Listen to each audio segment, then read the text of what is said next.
We're gonna skate to one song only.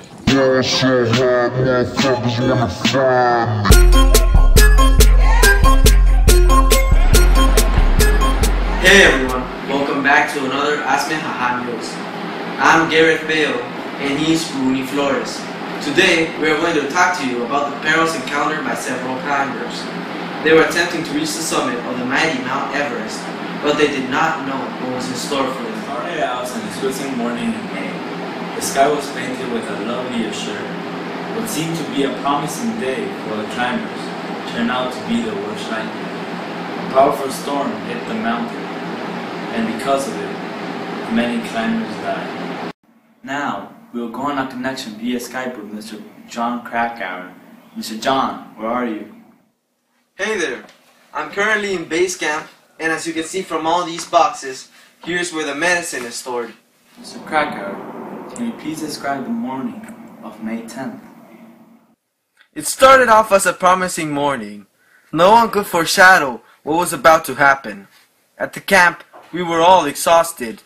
Despite this, we were quite optimistic. And when you reached the summit, what feelings came to your mind? Once I reached the summit, my feelings weren't the ones that I had expected. Before I started to climb, I thought that reaching the summit would give me a sense of great pride and accomplishment. But this was not the case. When I reached the summit, I was too worried about my oxygen mask to enjoy summiting it. Once I reached it, I didn't put up the flags or take up pictures.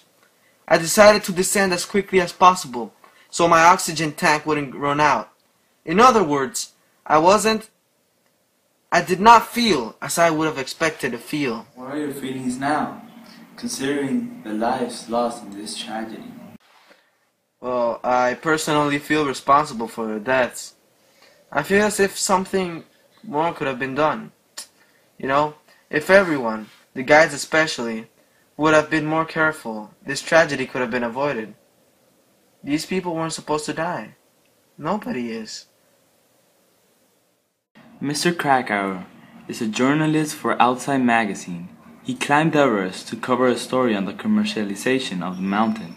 He, like many others, didn't know about the quandaries that were about to come. Now we will hear the story of another survivor, Amendola Sherpa. Hey guys, I'm glad to appear on the prestigious Hazmejaja Newscast. Well, first of all, I was Rob Hall's Sherpa. I was considered as one of his finest Sherpas. During the ascent, we had several problems, such as acclimatization, exhaustion, lack of manpower, lack of time, etc. Hall and I worked hard to help out the other, more inexperienced climbers. Regardless of their expedition, either ours, which was the Adventure Consultants, or Scott Fisher's, which was the Mountain Madness, after the storm hit, we were all concerned about what had happened to the others. I even tried to return to find Rob Hall, but the fierce weather conditions forced me to turn back. Anyway, many lives were lost that day, despite our efforts. Back to you guys. Amendola was a Sherpa for the Adventure Consultants expedition led by the deceased Rob Hall.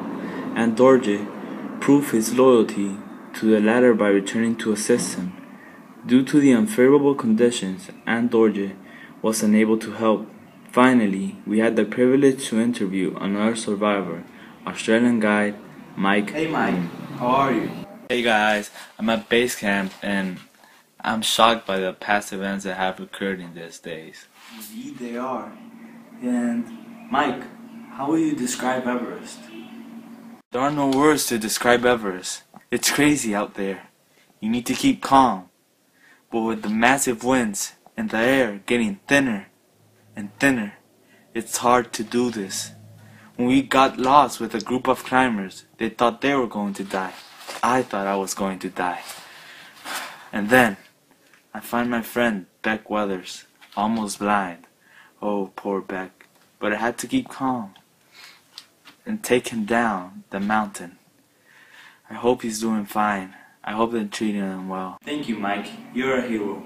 Now, we'll go back to the studio. Many lives were lost that sad day. We shall forever remember them. We shall not forget them. We shall consider them heroes. Thank you for watching Hazmejaja Newscast. We're gonna skate to one song only. Yeah, so hard, motherfuckers wanna find me.